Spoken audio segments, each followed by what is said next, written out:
Okay, good morning, everyone, and welcome to this employability session called or titled What Comes Next. A very warm welcome to every one of you, and especially to our panel. And of course, a massive thank you to our alumni relations team for organizing this event. As I'm sure you know, and the panel knows, I'm Petar Sudar. I'm a member of the School of Finance and Accounting. I'm also your lecturer, and I'll be chairing the panel. So I'm honored to be joined today by four of our graduates who will share insights on career options after graduating. Now I know you guys are level 5 and perhaps you may think, well, we still have some time to go, but as I'm sure you realize, time does fly. So it's great to have our panelists here to share their experiences with you. So basically, in terms of how the session is going to be sort of organized, the panel will briefly introduce themselves. Then I'll put some questions to them, and then you'll have the opportunity to put your questions to the panel. And after that, you'll have the chance to speak sort of on one-to-one with our panel of alumni. In terms of the housekeeping, as you probably noticed, the session is being recorded, and the recording will be shared at a future date. And there will be around 30 minutes after the panel discussion for a Q&A. So please do have a think what you might like to ask. Okay, so let me now introduce the panel. So as I said, today we have four alumni speakers who not so long ago sat in your seats. It does feel like it was, a year ago actually, but they've gone on to an interesting range of careers. So I'd like to welcome them. Right, so in no particular order. Okay, yeah. Introduce yourself, yeah. Hello everyone, my name is Minu Maria George and I studied BSc Accounting here at University of Westminster from 2018 to 2022. And I currently work for a company called Synovis, that's a pathology-based company who works for NHS and other medical partners. I joined the company 3 years ago as a finance grad and currently I work as a finance analyst. Thank you. Thank you. Good morning, guys, and I'm Naga, and I've studied BSc Accounting from 2019 to 2023, and I'm currently working as a senior financial analyst with London Ambulance Service. I worked with quite a few trusts around London, working my way from a placement student to now a senior finance analyst within the NHS London Ambulance Service, and I am also now ACCA affiliate. Thank you very much. Hi everyone, my name is Madhya Chandran. I studied between 2015 to 2018. I started as a finance assistant and now I'm working as a management accountant at Heels. It's a company that provides premium furnitures. Yeah, that's me. Oh, thank you. Good morning, everyone. My name is Endritz. I graduated in 2018. Well, started in 2015, graduated in 2018. So I'm now a finance manager at Fable and Main. Fable and Main is a produce and sell hair care products. You might have seen them on the shelves of Sephora and Selfridges and other places. So yeah, that's me. Peter, do you want this back? Yes. Well, thank you very much. And as I said once again, I'm very, very pleased to have our alumni here. So, and thank you for introducing yourselves. So, I'd like to start with the discussion. And what I'm going to do is I'm going to put forward some questions to each of our panel members. And I think the best way to do that is to basically ask the same question to each one of the four panelists rather than asking all questions and then letting them answer, because then that way we'll sort of lose track. So, the first question: what did you do at Westminster that helped you figure out your career path, and what would you do differently if you had the time again? So, Minu? Okay, so the first part of the question, what did I do at Westminster? I think for me, the best thing that I did was the placement year that I did between second and final year. And it was a perfect sort of preview to reality of what's like working in a finance team. And it was also with an NHS finance team, so it did give me an insight of how healthcare finance works, so which is where I started having that interest in working in that sort of industry. And so definitely the placement year helped, and you sort of get an idea of what sort of skills you must have sort of to get into working as a proper accountant in real life. And so yeah, definitely placement year, and then I also had a great mentor at university here. So I think you still have that program where you can request a mentor, like proper professional mentor. And I had a great mentor, and I'm still in contact with him. So he helped me through all my career advices and interviews and like any sort of questions I have throughout my career. I think he helped me out with it. So I think those two are definitely the best things I feel like I've done. And what I could have done better, or if I had the time again, definitely, because I am also aiming to complete my ACCA qualifications, 2 papers away now, and definitely feel like if I had a head start in completing that while I had the momentum of studying, because I think I've roughly had about 2 years gap between graduation and restarting to do the final papers. I would have, if it would have been better if I just started right away to be in that same headspace of studying. And you do need a lot of technical skills in terms of Excel. We were just talking about Power BI, like Power Query, and all these things are very much needed in our workplace nowadays. So it's good to have all those sort of, at least like just to have an understanding of, or like maybe start a side hustle of like learning all of these technical bits. I think I'll just stop there. Well, thank you very much. Thank you. So, good morning, guys. With regards to the question, which is what did you do at Westminster that helped you figure out your career? I would say the university is a really safe space to learn and to experiment different things. When you're out there, just when you graduated, it's a huge competitive market out there. Every year, there's thousands and thousands of students graduating, and it's really essential for everyone to stand out in the job market. So when I knew that I was graduating in 2023 and I knew that I was going to face interviews, I was just making sure like, what can I do at university which makes me at the best? The first thing that I would recommend that I did at university was improving my soft skills. It just even is as simple as being proactive in your seminar groups or something like that. Because at the end of the day, let's say if you're at an interview and they ask you, tell me about yourself when you were proactive or something, and you're just silent, it just doesn't make sense. So simple things like being proactive in the seminar really helped me out. And at the same time, I think attending a lot of employability events like this, understanding how, let's say, the market is outside graduation, at the same time attending society events, I would say understanding like different activities literally helped me out. At the same time, I think one of the really important things that helped me out from university was I joined a volunteering scheme called Malimon Project, where we were taught, students in level 5, level 6 were taught how to learn Excel, and we had a certification which the university paid for. And we also had a certification of, I think, Sage, which the university paid for. And once they paid for us and we learned this certification, they basically asked us to go to this organization where we were teaching women the same skills. We were transferring these skills, and these women would basically, from this charity, would use these skills to make themselves employable, get into basic accounting assistant jobs and stuff. So why I'm telling this volunteering is really important is that at the end of the day, when you go into the interview, you have to be speaking about something that you've done. And this has really helped me. I've changed roles 3 times in the past 3 years, obviously getting up the career ladder.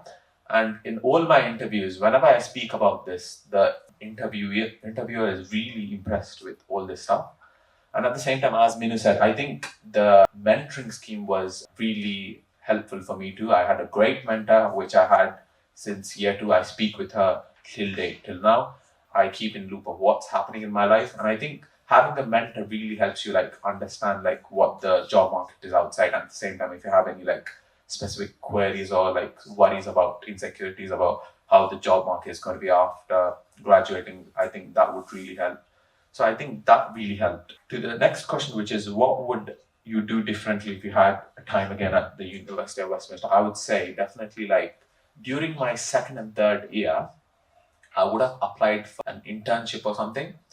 The reason why I'm saying that applying for an internship or a summer experience is really important is that when you graduate, let's say from degree like accounting, you're not only basically competing with BSc accounting students, but you're competing with masters in accounting students and a way lot of people.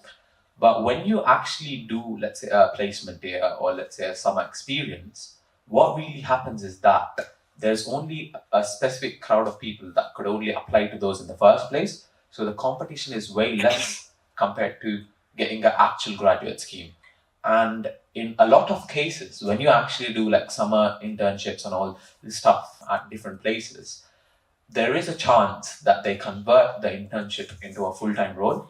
So that is one thing I would emphasize and think that is really important. If you can do it while you're at university, it's a really great opportunity. And obviously we have the employability team at Westminster. I think the person that helped me a lot is Emily. I don't know if she's here right now, but the employability team at Westminster really helps with correcting your CV, suggesting like what's gone wrong and stuff. I think, yeah, that's pretty much it. I'm going to pass it on. Thank you. Thank you. So I guess, and Naga sort of covered most of it. I would say, make use of the, advisors, like career advisors here at the uni, especially your CV, because that is what is going to get you in, your first interview. So if you've got just picture a career advisor, ask them to review your CV, and then, because that's what helped me get my job, to be fair. They advise you of how to structure your CV so that, you stand out when recruiters are going through your CV. Other than that, I didn't do placement here in the uni, but I did do a part-time job while I was in uni in an accounting firm. So I thought that would put me ahead when I went out into the job market, but that wasn't the case. It was very difficult and it is very competitive out there. So it's really important for you to, start developing your skills from now on, rather than waiting for you to get a job to start improving on your skills, like Power Query, for example. Start looking into it because there's a huge gap and people are paying thousands of pounds outside of, the accounting department to get that done. So if you can sort of master that skill, just understand what Power Query is. You don't even have to do Power BI. That could be, that's something after, but just understand Power Query because that's within Excel. And that can save you a ton when you get into the, just start work, basically. But yeah, that's really it. Just start working on your skills early on. Don't wait to get out there. Yeah, so what did I do at university that's helped me figure out my career path? It's interesting because I'm one of those people that always wanted to become an accountant from a very, very early age, I think from GCSE. And I wanted to become a forensic accountant. And when I got to university, I thought, I did a bit of research. I thought that might not be for me. So I thought I would study broadly and with an open mind and be open to everything.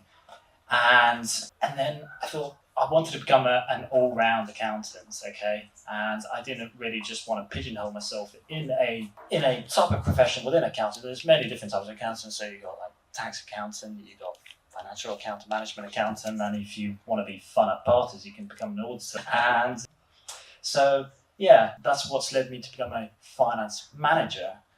And yeah, studying, I always pick something that was different to account. So you get to pick a module, I think, in your second semester, if I'm not mistaken. If I'm trying to recall now. And I always picked something that was not the not related to account, not the number crunching accounting stuff. So I think in the first year, I picked a module called The Role of the Manager. And I really liked that because it was nothing to do with numbers. It was more about leadership in a workplace and every other walk of life, really. And that was really good. And I thought, right, okay, I'm going to continue doing that in my second and third year. And so, yeah, that's what I did. And in terms of regrets, I mean, I suppose what you said is just brushing up on some of your technical skills with Excel, which is fundamental. Numbers. I know you. I don't know if you still sit exam papers on paper. Yeah, exams. we still do. Yeah. Still do. Okay, but in a workplace, there's very little in the way of paper. It's paper free nowadays. So work on your Excel skills. Do an Excel course. And yeah, I think we also worked in Sage. That was good. That was really helpful at the time because, again, you'll be working on accounting software. So yeah, just work on those things. In terms of other things, hindsight is a wonderful thing. I wish I'd done a placement. Really, but I think by the second year, I just wanted to power through, university and be done with it. But I think I could have done with seeing a new set of faces my third year, new energy, new people around me. Look, I'm not talking down on the people that's my fellow students at the time, but I just felt that in my third year I could have done a break from my studies. And yeah, I mean, I wish I'd studied some industries a bit better. I like my sports. I'm sure quite a lot of people, quite a lot of you here, I'm sure everyone's here has got a favourite sports team or football team. And, you know, accounting is such an all-rounded thing. You know, I'm sure that this integrated reporting is being thrown around quite a lot. And, you know, you can go and read. There's so much on the World Wide Web that you can read about and find out, you know, how, you know, accounting links with, you know, your favourite sport or your favourite hobby or whatever, and you should definitely take an interest in that. So, yeah. Just to add on to that, once you are out of your uni and you go on to do ACCA, it is very much computer based and it is Excel. So it's good you start working on the skills, and yeah, that's it. Okay, well, thank you very much. That's fantastic to hear from you guys some of the things that we do tell to our current students that who are hopefully taking notice. So, okay, I'd like to ask you a second question, which is, what were your worries in terms of employment opportunities coming out of your degree versus your actual experiences? Yeah, well, we can do the same one. I think for me, it was, I remember on the day of the graduation, just had this sort of imposter syndrome where you start thinking like, okay, this is it. Like you're not a student anymore. So whereas like you have to go up to people and be like, yeah, I'm an accountant. Like this is real. And you sort of start thinking like, do I even have the sort of skills to actually work in a real life office? And yeah, I think I continued that sort of fear in my first few months in my company as well. But I think it's a fear for nothing really, because you're getting into a role. For instance, in my case, it was a finance grad role. They don't expect you to know everything. They know you don't have enough experience, so you're kind of trained into the role, like whichever the way the company is meant to do it. And sort of all the skills you kind of build it with experience. So I think that was the fear I had, which was a genuine fear, but I kind of overcame it in only like 6-7 months into my job. So that was one thing. And the other sort of worry in terms of employment is definitely the competitive job market. I expected it to be overwhelming, and I think it was overwhelming for me, because you do apply a lot of things and you might get accepted exception letter or a rejection letter, and you kind of lose track of how many you've done at one point. And then I think for me, just like I'm pretty sure it was Petra who it was said to us one time, sometimes it's just sheer luck that you get into places. Like it's not necessarily that you don't have the skills, you're not qualified enough to get into that role. So I think that sort of advice really helped me as well. It's like, okay, it's fine, it was just not meant for me, so I'll just move on to the next one. So yeah, just don't lose hope if you're stuck at an application hunt, like in a job hunt. I think those two are the things I can think of what happened while I was job hunting. Yeah. Thank you. So to the question, what were your worries in terms of employment opportunities? I think to start off with, like university, half of it was during COVID. So when we were starting in my first year, when I was looking like all these employment websites and stuff, they had like each page had 12 job applications and there were 20 pages. So you can just say there's hundreds and hundreds of it.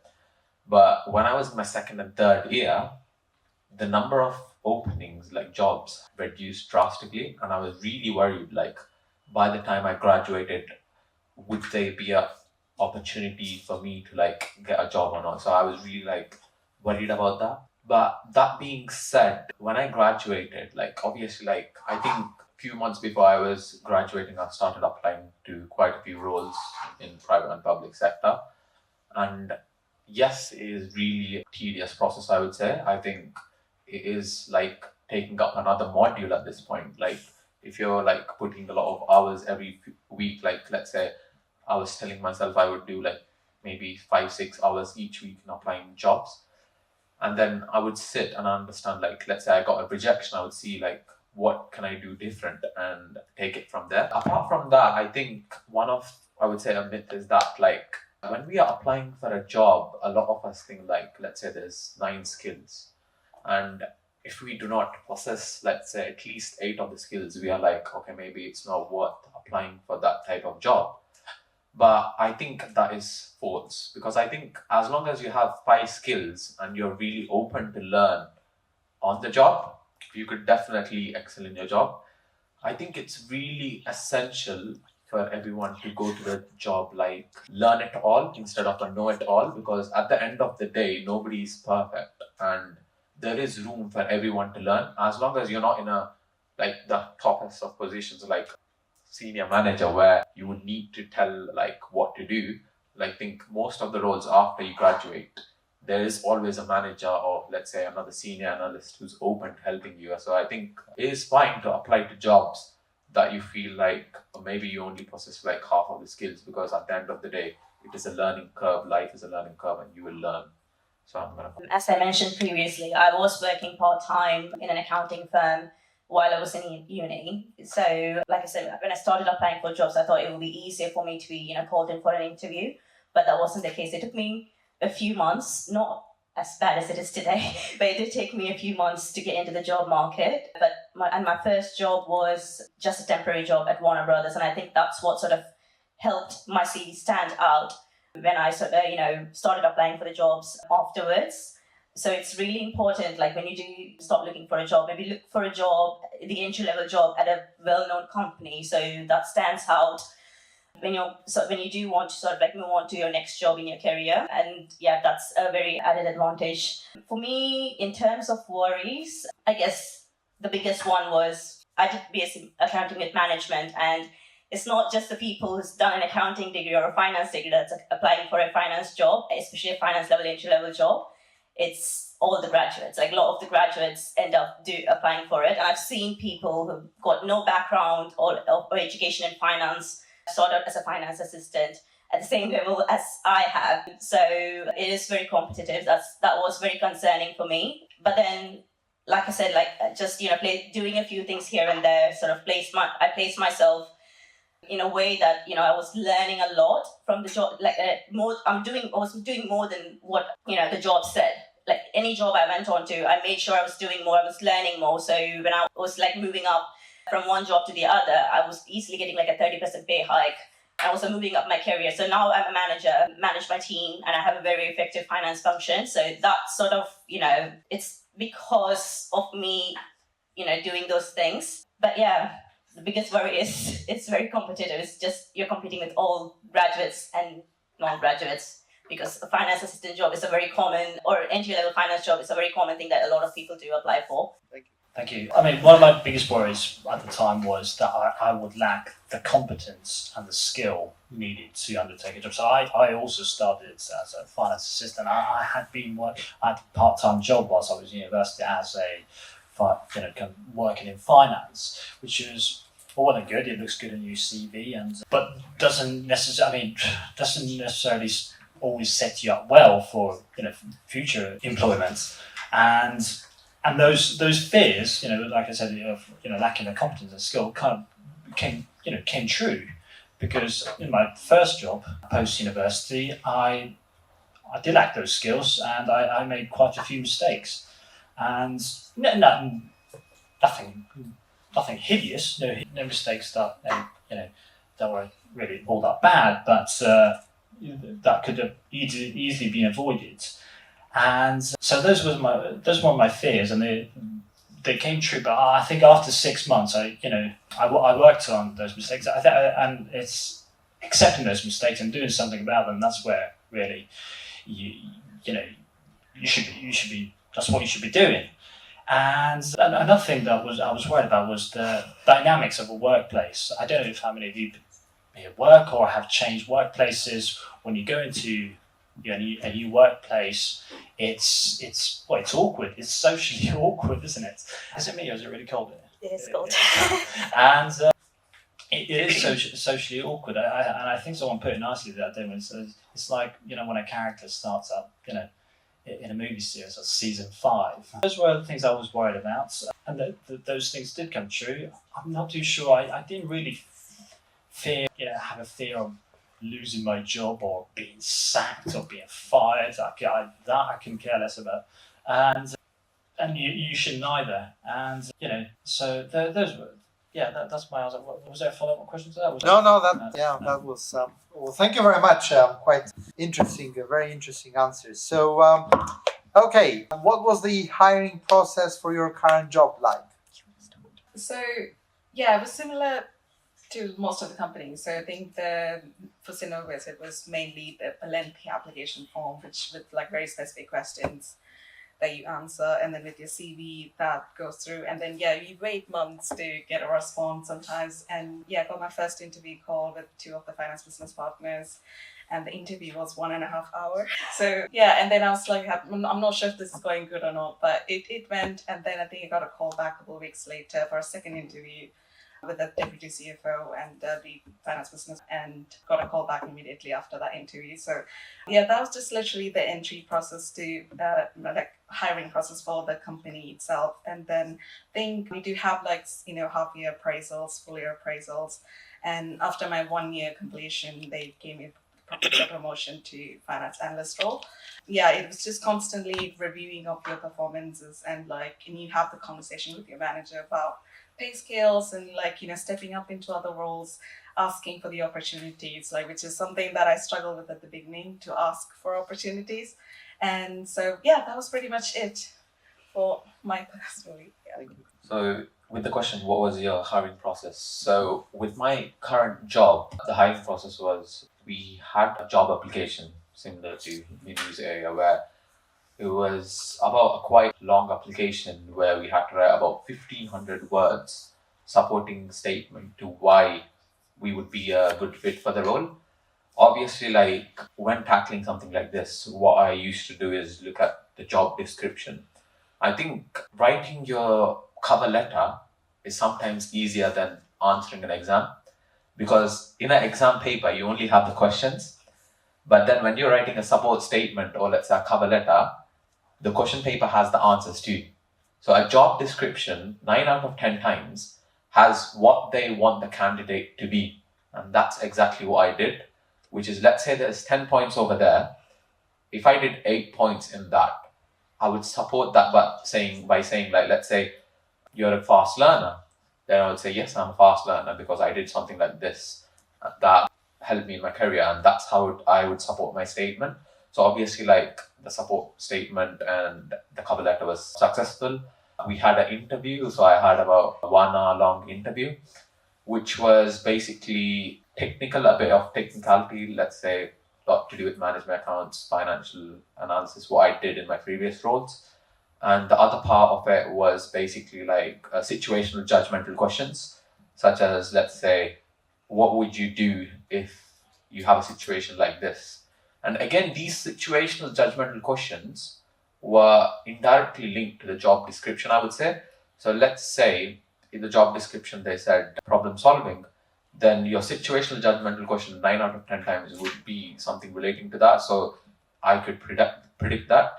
And after my interview, I had an Excel test. Obviously, some of the Excel skills that I would be using on a day-to-day basis at the role. And it was pretty straightforward. Obviously, I've done qualification again, as I was mentioning earlier, at university. That really helped me. So that was pretty much it for the interview process. Over to you. All my jobs have been through recruitment consultants. It's not gone through the application process, except for the first job where I've had to sort of, look for the job. Afterwards, it's always been a recruitment consultant approaching me and asking me if I'd be interested in a job, and we just go from there. And my recent job, it was the first job that I had sort of for while I was working for the previous company. And it was a very straightforward interview process. I went in there, I spoke to the finance director, and the questions were around my experience and how confident I was with my skills, and how, vocal, sort of how, I was able to speak about my skills with real life examples. And then after that, I was called in for another sort of a interview with the HR, and that's about it. I got offered the job, so here I am today. Well, the hiring process for my current position was a 3-stage process. The first stage was just an interview with the head of finance, and where we discussed relevant matters, what the role consisted of, what the department what needed, and what I offered. And the second stage of the hiring process I was asked. It was kind of interesting because I was asked to bring in three or four pieces of work that I was pleased and proud of and would represent me well. Funnily enough, one of the pieces of work was a university piece project, and I think it did represent me well, and I think I was quite pleased and proud of the work I've done on that, and I think I scored a lot of points for that. And the third stage was just an interview, really, or a chat with the CEO of the company, and just he was just asking some further questions, and then I was offered the job later on. Yeah, so that was the hiring process. Thank you so much. Again, very interesting and quite a varied sort of experience. So, where do you advise our students and recent graduates to find job opportunities? Because I was looking for healthcare finance jobs at first. I mean that's where I ended up being as well. So there's a website called Track Jobs, which is, I don't know many people know about that. It's just mainly for NHS finance or like other healthcare related finance jobs. So that's where I found this particular job that I ended up getting. And I think I also tried looking for individual company websites rather than just, I don't think I found any success in like Indeed or like, those general job hunting websites, because it's usually just, I feel like your CV's run to a software or something, so you might not even get considered for any of those roles. So I'd recommend maybe going directly into the company websites to apply for jobs and things like that. So, but mine was Track Jobs for NHS related finance, and yeah, government websites also have some good finance jobs as well, so it might be worth checking that out. Thank you. So to answer this question, I think some of the useful websites I used is to start off with. I'm not too sure if the university still has it, but during that time there was Westminster Engage. Yes, we still. Yes, that is a really good place where there's opportunities which exclusive. Some of them are exclusive for Westminster students. I feel like I've seen jobs on Westminster Engage that are not advertised publicly anywhere else. So I think that really gives you guys like a edge over the other job market jobs. And again, as Minu said, I think if you're applying for like public sector, healthcare, Track is a really good website. The government website is a really good one. If you're looking for undergraduate experiences, I think Rate My Placement used to be there, which basically specializes in placement years, summer internships and all that sort. So I think that is a great place. To be honest, like with today's day and age in AI, I think that completely changes. But during my time, I think one of the most funniest things that I did was I grabbed the top 100 employers times book from, I think, somewhere in the employability area. And then I would go onto each company's website and see if there's roles regarding that. Obviously, I think now you can, with one prompt on ChatGPT or something, they could find a lot better, more opportunities at this point of time. But I think that's basically what I did during my time. My advice just for you when you're starting out is to find a job, like don't be specific about industries. Just get out there, just apply for, any finance jobs in all industries, because it's, once you get the job, it's a lot more easier for you to sort of, start scaling from there. And if you're looking for a job, like they said, forget about Indeed, read, because all the jobs listed there, because everyone's looking there and everyone's sort of applying, you'd have like thousands of applicants for one job, so you're not going to stand out there. So I'd say have a strong profile on your LinkedIn and start looking for jobs through LinkedIn, because every single job that I've got has been through LinkedIn.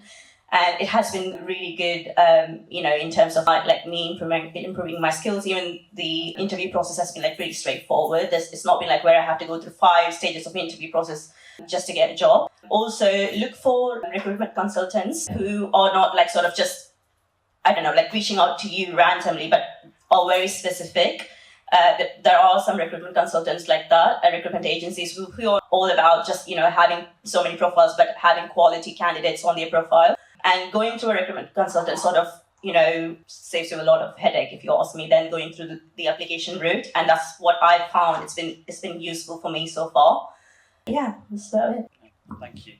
I think LinkedIn is the most prominent kind of place where you might find a job nowadays, and there's other places. I think you named quite a few. What was it? Engage and places and official job postings from the companies themselves, and but just go back to your point where you said have a strong LinkedIn profile, have an online presence, and that can go a long way. Because if you're not posting on your LinkedIn and you're not telling people that you just graduated as a with an accounting degree, they're not going to know. And there's a lot of hiring managers out there, recruiters, who they're going through their LinkedIn every single minute of every single day looking for someone like yourselves. Okay, with your skills, with your degree, and so do you have an online presence? You're on the World Wide Web. Okay, and And another thing is, you mentioned recruiters. Yes, I've been hired through recruitment agencies myself. They're very good. I think some of them, most of them, in fact, have your best interests at heart. But one thing you've got to remember with the recruiters is they're not your mentors. There is a financial incentive for them. There is commission for them. Okay, so just take what they say, what you have from them, take it with a pinch of salt. And I don't want to go as far as saying be careful. But just take it easy. When they say, "Oh, I've read your CV, I've gone through your CV, I'm going to send it to," there's hiring managers who are looking to hire someone with your skill set, and you don't hear back from them ever again. Then it can be a bit disheartening. I found that when I left university, quite a lot of recruiters reach out and they'd say, "Oh, I can get you a job, I can do this, I can do that," and then you never hear from them again. So work it out, I suppose. And so Thank you very much. Thank you. Quite interesting, and you probably may or may not remember, but we do have personal tutoring sessions in the first year, and we encourage our students to actually create their online presence. LinkedIn, we do offer throughout the year opportunities for students to attend employability events and have the opportunity to have a professional photo taken for LinkedIn. let's sign up to it now. So yes, no, it's great to have that sort of reconfirmation from all of you. Okay, the next question is there anything on your CV that you think has given you an edge in your career? Definitely, having a degree from a good university helps. Yeah, and I think for me, the role I applied to was for finance business partnering, which really values stakeholder management a lot. So.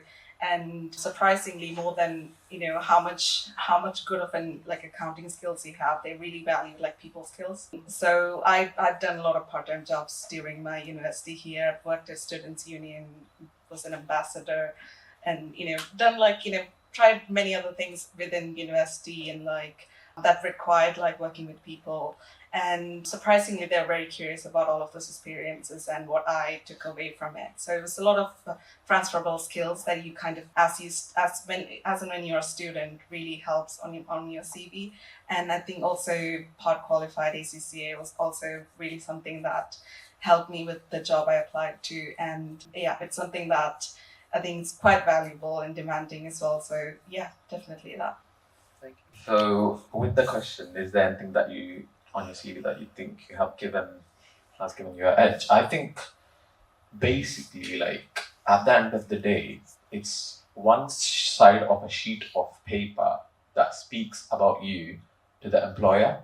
And I think it is really, really important to put a lot of time into making sure what you write over there actually is really making sense. Because I've seen even till today, even yesterday night, I had one of a mentee for me who has shown their CV.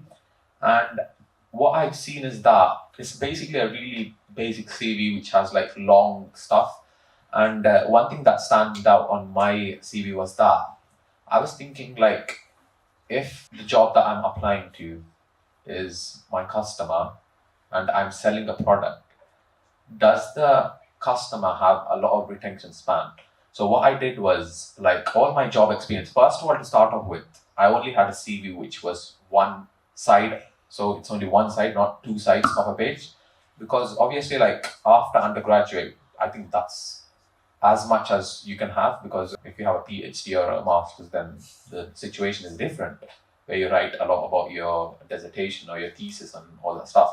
But when you're at an undergraduate level, I think to start off with, having one side of a CV with, let's say you have a job experience, not writing more than like a single line for each point, making it as brief as possible is really important, because it just makes your CV more interesting to read. Obviously, like each sentence that you write needs to be like making sense and at the end of the day, like adding value, I would say. And I think run your CV through like ATS, like CV tracking, like just understand what score you're getting with, let's say, the AI tools that you have in today's age. The other thing is that, like, I think if you can really utilize like the university's employability service, as I mentioned earlier, like I had some of the people at university look at my CV a lot of times, I would say, and they would suggest things that I've never even seen in the first place, and I would change it, and that would actually make my application, is what I would say. Because at the end of the day, like if you're looking at a CV review service outside university, you're talking a couple of £100 at the end of the day. And I think it is really essential that you guys use the free service at university, which would really help you at the end of the day. And the last thing I would like to say, one more thing that I did was, at the end of each work experience, I would have one line that says achievements in the job. And I think that really helped me stand out, because during my interview, like the interviewer would ask me about that achievement, which would enable me to speak more about what I did in my job, which would help me speak about what I did. Like it gives me a lot more opportunity to speak about what I did instead of them asking me questions. It's like I've already given them a question for which I already have an answer. So that really helped me, I would say. So yeah, that's pretty much it. Thank you. Well, when it comes to CV, it's not just about listing your skills. It's about, giving some sort of like an experience to back that skill of how you got that skill. This is an advice I did get from here, from the uni actually, and I've carried it with me throughout all my jobs, and I still use it in my CV. It's also important that that you list any sort of like application knowledge that you have, highlight them in your CV along with your key skills. It's not just about skills that are core, accounting skills. It's also about skills like that you're good with numbers, and how good you are with like people or like working in a team, because it goes a long way. It's not just about highlighting them, but when you come on to talk about your experiences, initially when you're coming out of uni, it will just be a uni, but then you do a lot in uni. For example, I spoke about a project that we did here, which was part of a strategic perspective, where we had a simulation, running a car business. It was one of my most exciting experiences here in the uni. And I used to like talk about, because I was sort of, leading that whole group, and it sort of gave me something to talk about. So like when I was talking about my skill, back it with my experience or what we did in that project. Or even like with accounting, if you're doing accounting, like it's not just supposing, I do accruals and prepayments. No, but what does that accruals and prepayments help you achieve in the job? So it's really important that you give some example and context to back that skill. Use keywords. If you're looking for a job, go through your CV, see if you can replace some of your experiences with some keywords, so that it gets automatically picked up. Because a lot of people use AI to screen through your CVs now. It's not just people reading through it anymore. So it does go through a system, and it's the keywords that employers look for, or even recruitment agencies look for when they're trying to, hunt for candidates. One thing that's not been mentioned is presentation of your CV, the format of your CV. It has to be clear. It has to be presentable. It has to be nice to read. I think a lot of CVs that I see nowadays look something like this, which is, you think, oh, that's all right. It isn't. It's wordy. It's long. It's dreary. I'm not going to read that. And most hiring managers just look at some of the CV that looks something like this. They say, I'll come back to this later. They move on to another CV and never look at your CV again. But apart from the presentations and the formats, it's the language. It's, as I said, word, and I think one of you said, don't over elaborate on things. Use concise language, punchy, language, and keep it brief, but at the same time concise. With those words have to have substance, okay? And if they don't, they're not, they're not going to take an interest in it. So yeah. So and you alluded to achievements. There has to be an emphasis on achievements and the impact those achievements have had at your workplace. And I don't know how many of you here work or have a part-time job, and you might. I'm pretty sure most of you don't work in finance at the minute. You might have some other job in hospitality, but there's nothing wrong with that. Mention what you achieved in that job, and it can go a long way if you do, because look, hiring managers know what they're going into. They know they're recruiting a recent graduate. They're not stupid. They know and they know what they're getting. They're not expecting you to be very qualified, very skilled. They know what they're in for. So that brings me to my other point, which is don't lie on your CV, because if you are quizzed at it, you will look like a bit of... And you don't want to do that, because they can see straight through it. And I mean, I remember making this mistake when I told you that I'd been working as a finance assistant whilst I was at university, and I mentioned something that I thought I had achieved, and I thought, oh well, that sounds good, have some of that, and I was quizzed by, well, thankfully it wasn't a hiring manager, it was a recruiter. Said, "Do you mind if you elaborate on this?" And I said, yeah, about that, and just on my own CV, what stands out. There is, every CV is different. My CV, I have a summary at the start of my CV, and it's just like what I'm all about. And I was told by my most recent employers that that little summary, I reference. I don't know if you guys have read this book, Good to Great. If you haven't, you should read it. It's Good to Great by Jim Collins. I recommend you all read it. I gave a reference to this phrase on there, which says, freedom comes with responsibility.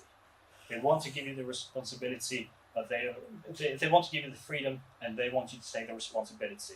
In that book, there's a saying, if there's a Statue of Liberty in the East Coast of the United States, there should be a statue of responsibility on the West Coast of the United States. So yeah, read that book, but just going back to the CV, keep it clear, keep it concise, good format, and use ChatGPT. Yeah, There's nothing wrong with that. AI is the future, and it can go a long way in helping you. So yeah, I would like to add on this. Please. I think one more really important thing to emphasize is that, yes, don't lie on your CV, but first of all, know what you've written in your CV, because there's been a lot of cases where, like, it's first-hand experience too. I've written some stuff on my CV. Let's say I've written about an achievement I did in my GCSEs or A-levels, and then in the interview they ask about that, but you're not actually prepared that they would ask about that, and you totally forget about it, and you have a blank moment where you start sipping water because you're thinking about the experience. So I would say when you're going for an interview, then I would say it is as important as it is to read the company's values and all that stuff. It is really essential to read your CV too, just to make sure that you know what you've given them written about yourself. And I think, that is really important. And one more other thing is that with CV, I think in today's day and age, if you're not using AI, then you're basically at an unfair advantage, because the other people will be using that for your CV. So use it in a responsible way. I think it would help you guys out. Sorry, just to add on to it. When it comes to templates, please don't use very fancy templates, because most, systems that cannot really read through it well enough. So keep your template very simple, do it in a Word, so make sure it's flowing through, and, convert that into a PDF rather than having like too many different sort of like tables and other things. It's going to look very messy, and it becomes really difficult for systems to read through that. Thank you very much. And I want to sort of pick up on the point that Naga made, which was do read your CV before you go to a job interview, because ideally you don't want to send the same CV to 100 different types of employers. You very often I think it helps if you customize it a little bit. But because you've done so many versions of it, and then you go into a job interview and then you don't remember which version you sent, and then you don't want those blank moments when you were asked about something that normally you'd have had no problem in answering or elaborating upon, and then you realize you don't remember exactly what you wrote it down. So but yeah, thank you very much, some very, very interesting and fascinating points. Okay, aware of the time, but I think we still have time for a couple more questions. So the next one is, what top pieces of advice do you have for students navigating their careers? I would say, obviously, we're coming to a world where, being a generalist doesn't help. Like, you have to be a specialist in something. So definitely, if you're aiming for something, I would say, like, put all your focus into that rather than just try, oh, maybe I should do that too, or maybe I should do that too. Like this, try to avoid like distractions when you're at a job. And I think if you're putting like your maximum effort in, and you see if that still doesn't work for you, just move on from that rather than just wasting your time and years in it. So yeah, and also, like, it's not necessarily that you need to grasp all sort of skills. Like in a normal finance team, especially in our company, the way they work is like they want somebody to do this, somebody to do this. So they want all sorts of people in it. And then the way the teamwork works is just you don't necessarily need to do the same thing as the other person, because that's your selling point. So you need to stand out in a room, like, okay, that's something that only this person can do. So for me, that is something that I learned while at my job, just to make sure that I have certain sort of skills that does stand me from others. So yeah, just try to be like, if you're good at Power BI, just use that as your selling point. Like, every company needs technology, and then that would really put you on the map for that company as well. So yeah, I'll just stop there. Thank you. So I think my top advice would be obviously like start applying early, because obviously like the later you keep anything, it's just going to be more stressful, I would say, because at the end of the day, stress comes from not doing something. So I would say start off, if it's your coursework, start off it early.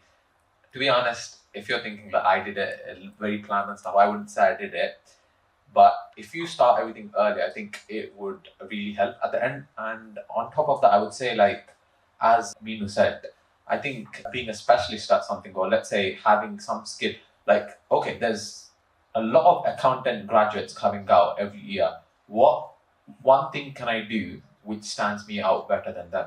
Maybe having the Excel certification, or maybe having work experience, or let's say maybe like doing an extra module of something else, something like that. So I think because everybody is different in the world, so having something that is different, because everybody is specialized in something. Like somebody is good with numbers, somebody is good with writing a report or something like that. So you actually speak about that, I would say.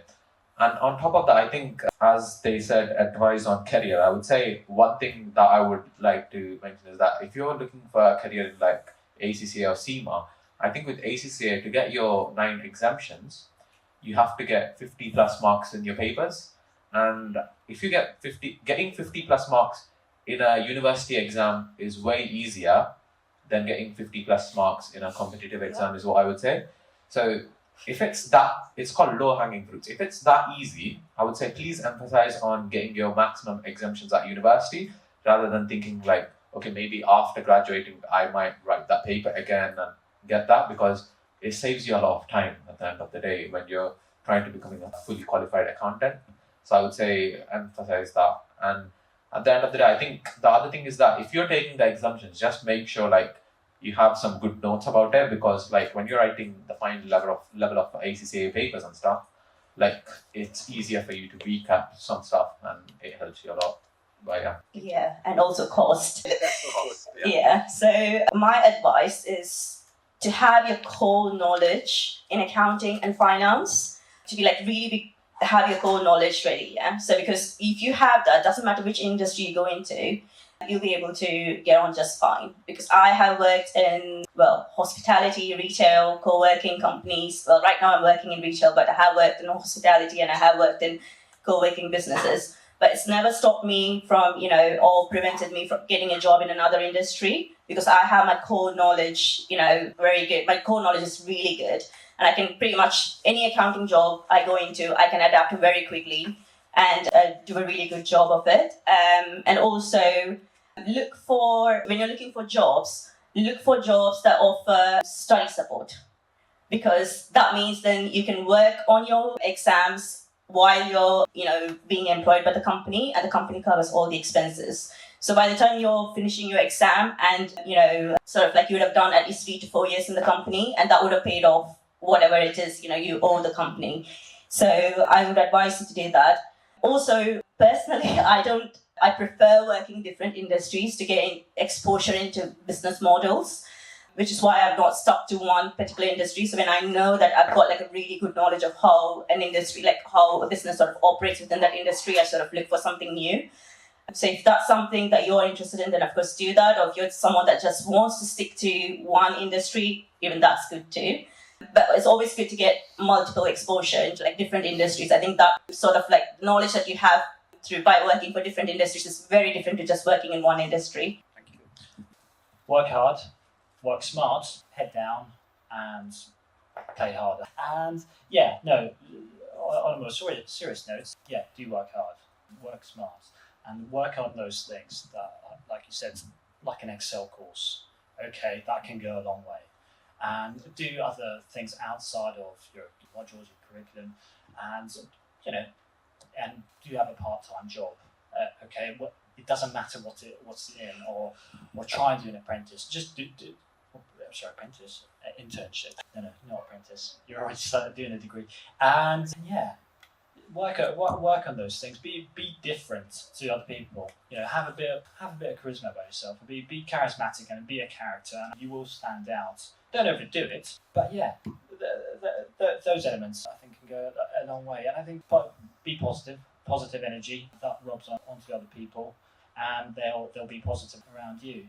So those are my points on kind of just a general approach. On a more technical approach is learn about the profit and loss and the balance sheet. We were talking about earlier when I came in here. Why don't we learn about the conceptual framework? Well, for financial reporting a bit earlier on in the degree. I don't think I've been. I know the degree's changed slightly since I studied here, which was many moons ago now. And I only studied that when about the conceptual framework for financial reporting, strategic business reporting, which is one of the last 4 exams that you have to sit, which you don't do at university. And it's very interesting. And you when you're studying here, you learn about debit this, credit that, which is all and good. But you've got to understand, well, what impact does that have? Why are you doing such a thing? And what qualifies as an asset? Why does something qualify as an asset or liability? When do you recognise revenue? Why do you recognise revenue? And those are some of the things that, if you understand just some of the principles on those, you don't have to go, and you never will. And how dare I say you can't really, because it's I'm not saying learn every concept, every IFRS standard off by heart, because that's not really practical, and I don't think that would be useful. But learn the basic principles and study the conceptual framework for financial reporting. That will help you.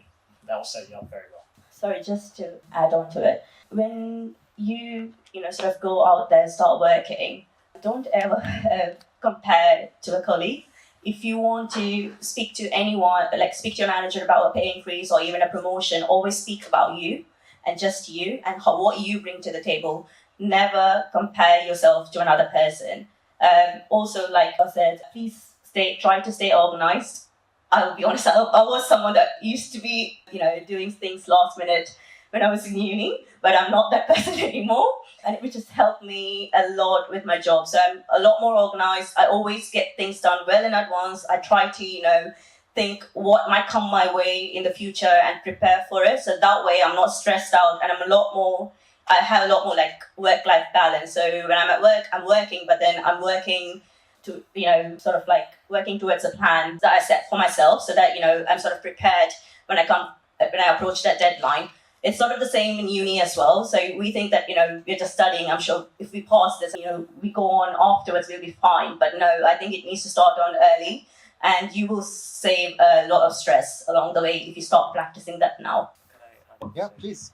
One more thing that I would like to add on, as Stu was mentioning, like I think at university it's really important to build your character too, because I'll be really honest, yeah, I've been I won't say very late, but if it's a 9 o'clock lecture, there has definitely been times when I arrived at 9:15 or 9:20 due to, let's say, tubes, or let's say waking up late or something.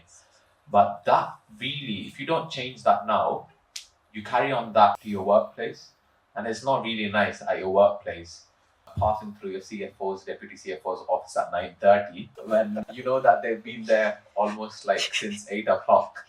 So I think obviously staying organized is again the same thing at university, because it is really hard, like after university to completely change. Like if you're at this end, moving to this end is really hard. So like gradually moving towards like that goal is easier than suddenly changing. Yeah. So if you let's say like postponing work and like that, like I would suggest like maybe doing some more little bit working harder at university. Obviously, like at the end of the day, like you have to definitely make the most at university too. Like obviously like networking, or let's say the events that happen. I would say that's one thing that I enjoyed during my time. So always do that stuff too. So yeah, I think that's really. Thank you very much. And I have to put a disclaimer here. I have not told them to say the things that they said so far, especially the last things about being on time and working a bit harder and not leaving things for the last minute. So thank you very much. I really appreciate that.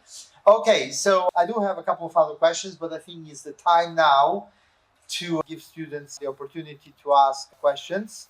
So first of all, thank you to all of you for some wonderful insights into your career post-uni.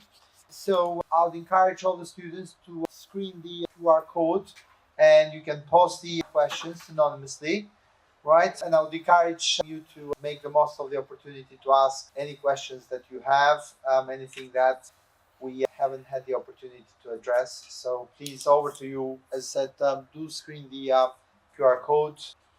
Do you guys have any summer internship opportunities at your workplace? Is there any interview questions that threw you off? None at the moment, I'm sorry. In terms of the interview questions, to be fair, I have always been very prepared, actually more than prepared. When I walk into an interview, you cannot walk into an interview without being prepared. So it's really important to just, do your research on the company, look through if there's been any news on the company, try to make yourself aware and try to see how you can relate, yourself to the company as well, because that's what they look for. And when they are recruiting, it's not just, you coming in to do a job. They want to see that you're motivated to work for the company. Yeah, just be very prepared. Don't walk in and don't walk in with a position where you think that you might be thrown off by a question. Prepare well before you walk in for an interview. There's no internship per se, where I'm working currently. But do you have a CV? I'm sure you do. You can send that through, and I'll review it and see it and see what I can do. And maybe in the summer I can see whether we can offer you something. Okay, I'm not guaranteeing you if this is anything. And what was your second question? Is there any interview questions that threw you off? Any interview questions that threw me off? God, I'm trying to be very cool. I think most questions threw me off. No, I mean, we alluded to being prepared and reading your CV and not lying on your CV. And then if you are quizzed on those, if you are questioned on those, and you don't have the answers, then the whole interview, no matter how well it's gone, it will just disintegrate. So questions about, I'm trying to think really. No, sorry. Sorry, she's got an answer. On the summer internships, if you connect with me on LinkedIn, I'll let you know if there's something happening in my company. And on the question, I just had a memory of one, because like everyone else said, preparation for interviews is really key. So I had a notebook full of questions that my mentor gave me. So it's situational question, technical accounting questions. So they'd be this is a scenario, would you prepay this? Just random accounting questions. And one thing that stopped me at my current company job interview was, as an accountant, is speed or accuracy more important? And I said accuracy, but that wasn't the answer that you're really expecting, because there is no right answer, because as accountants we do have multiple deadlines. We have that we need to report certain things by month end or year end, half year. So sometimes you do have to do things quickly, accrue, assume certain things. So yeah, accuracy is out of the window in those kind of situations. So yeah, that's something I learned during the interview. Yeah, so that helps. Out of said accuracy, by the way. So, with regards to your question, obviously, I've done a placement year, and the university has helped me in getting this. So, I think obviously, looking at the Engage website, that's the best place. As obviously, I don't think our trust offers anything specific about internships, but obviously, our university is a partner with NHS. If I'm not wrong, there's only 7 universities in London that partnered with NHS officially. So I think you have a really good edge over students of other universities. And I think one question that threw me off is quite simple, but I think if you prepare it, it's really good, is basically tell me about yourself. Because in the beginning of my career, when they were asking me, tell me about yourself, I was answering this question as if oh wow, they're trying to, it's like an icebreaker question or something like that. So I would usually start off by telling yeah, I do this activity at university, or yeah, I just read books like everybody does, and stuff like that. But then throughout, when I was progressing through my career, I just understood that this question, tell me about yourself, can actually be mastered so well that if you're actually looking at the job description, and let's say they ask these are the skills, and then if you've done those skills and you tell about those skills that you've done in your tell me about yourself question, then that's an opportunity of you telling them that you're a good fit for this job. I think that is a really good question if you guys could master it in your interview, because a lot of interviews at this point, an entry doesn't ask you that question. Obviously, they're not going to ask you what is IFRS 15 revenue or something like that, because they're not expecting Might you. do, you never know. No, I don't think. What do you say? I was Graduate asked. role? I was Oh, were you? asked. Oh, Yeah, okay. I was when I did finance assistant. They were asking me if he knew this, and I was like, yeah. I gave them a brief answer, but they were not expecting, a very in-depth sort of thing. It's more about whether you have the knowledge, or whether you sort of because it was one of the reporting standards and you had to have some awareness. So when you're applying for these type of entry-level jobs, which is why I tell you, look through the job advert, see what's required, and prepare yourself. Because like you said, when they ask you to talk about yourself, or what, they do want to see, they do sort of assess whether you've done your research or whether you're fit for a job. So it's very important. But yeah, I do have some recruitment consultant contacts that I worked with when I initially, was looking for a job. So if you do want to get in touch with me via LinkedIn, I can share some contacts with you. Just one final thing is when they ask you a question and you feel right, I don't quite know the answer, but I'm going to elaborate. And in a 9 out of 10, you will over elaborate. And I'm in the camp of less is more. yes. Thank you. Very wise advice. Sometimes very hard to do it, but there we go. Okay, we've got a couple of questions which may come across as quite personal. They have got to do with the salaries, so you don't have to actually state the exact amount. But if you sort of give us a range, sort of, the start, at least the starting, sort of when you started, what was the range, sort of your salaries for the different positions? Just Not exact numbers. okay. I think my job advert said 25k to 30k based on experience. I had 2 sets of interviews, and at both of the interviews, they kind of asked, "What do you want? What are you expecting?" So, which is again a difficult question. Like how do I know? This is my first job. I have no idea. So I definitely asked my mentor about it, because I've already had a couple interviews, and everyone asks you what's your expected salary, and you don't want to obviously say a higher number, because that's gonna throw them off. So I think I said a midpoint, and they said okay, and I wish I said more. But yeah, they usually ask you about your salary expectations, and I would say to just do a market research of what's an ideal finance grad should get in London, because London has different sort of salary scale compared to other parts of UK. So yeah. So do your research. Yeah. So I think the graduate salary right now is around 30,000 plus or something like that. I think that was it when I started too. So I think there's really good potential in accounting and finance if you're qualified. And I could say that once I qualified, I got 60% salary bump, I would say, which is quite unusual.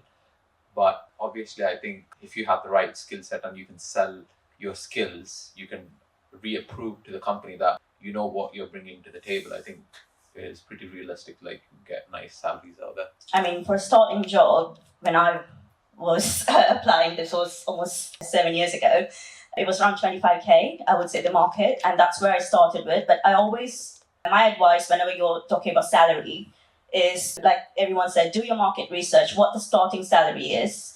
But then you can always ask them, to sort of like increase it once you've passed your probation. So where you have proved yourself. So I've sort of always had that. So if I start with 25k, then I would say, I just want it, like, I've got these skills, I'm ready to prove those skills. So once I pass my probation, but I would like my salary to be this much. And I've done that with every job and it's worked well. And anytime I'm talking about salary increase, it's always that, I put myself in a position where I can sort of like, showcase the skills that where if I'm asking for a pay increase, that it's matching that my skill levels. Because I know there is an average that you see being published, but once again, salaries vary from people to people, and it's dependent on your individual skills. Yes, there's a market guidance, but then you can always negotiate it with your employer. But just make sure that you put yourself in a position that you are able to negotiate that. And like I said, you can always discuss like a step salary where you can prove yourself, get your job, prove yourself, and then you can have that increase. I think most employers would be happy with that. Thank you. So this is 2018, 2019, when I my first graduate job. I think it was about around. Just to give you some context, I think the minimum wage then was about £7 an hour. It might have been £7.50, in and around that. And my hourly pay rate, I think, was about £13 or £13.50. So that's where you'll start off. I think I'm not too sure what the minimum salary is now, but that plus £12.50. Is it? Yeah. Oh my god. That plus probably 50% of that on top of the salary should be your I don't want to say it should be, but can be, and your starting salary or hourly rate, whatever. And then I'd had that job for 6 months. I was only meant to be there for 3 months. So it was a contract, so they extended the contract. I was there for 6 months, and then the next job I had was also a contract for 6 months. But after about 3 or 4 months, they offered me the job full time because I'd like to think I proved myself and that I was someone who they could rely on and trust and do a good job. And then that's where I was able to bargain, and say, right, this is what I want and this is what you're going to give me, otherwise I'm out. So prove yourself and you will get what you want. Okay? I think accounting in general can be very rewarded. So yeah, work hard and play harder. Just add on to that as well. You know what Naga said earlier about qualifications? Yes, you can negotiate your salaries up to a certain point, but after a point, it's very difficult for you to ask for a pay increase without that backing qualification. They will shut you off straight away to say, oh, you don't have that qualification, so you're not going to get anything more than that. So unfortunately, even though you've got the skills and the practical experience, if you don't have the education to back it up, it's very difficult to negotiate your salary. That's where I tell you to sort of focus on your other skills, like Excel skills and these sort of like data analysis skills. Looking into Power Query, Power Automate. I wouldn't advise Power BI because that's a lot more advanced, but I would say start with like Power Automates and Power Queries, so that you sort of distinguish yourself from other candidates and it's easier to negotiate your salary. So to go up into a certain point, I can guarantee you, like if you have these skills, you'll also stand out a lot more than the other candidates who are coming out of graduation. But yeah. I would just like to add on, like after graduation, I think salary is really wrong factor to apply for a job. I think you should more focus on applying for a job for the experience. Unless you're in business, if you're working for a company, I think the salary is basically like 10 salary. So basically it's a long-term game, you see. So the more experience you initially get, the more you're learning. The more you're learning, the more you have to bring to the table afterwards. So I think that's what you should focus on initially, is what I personally believe.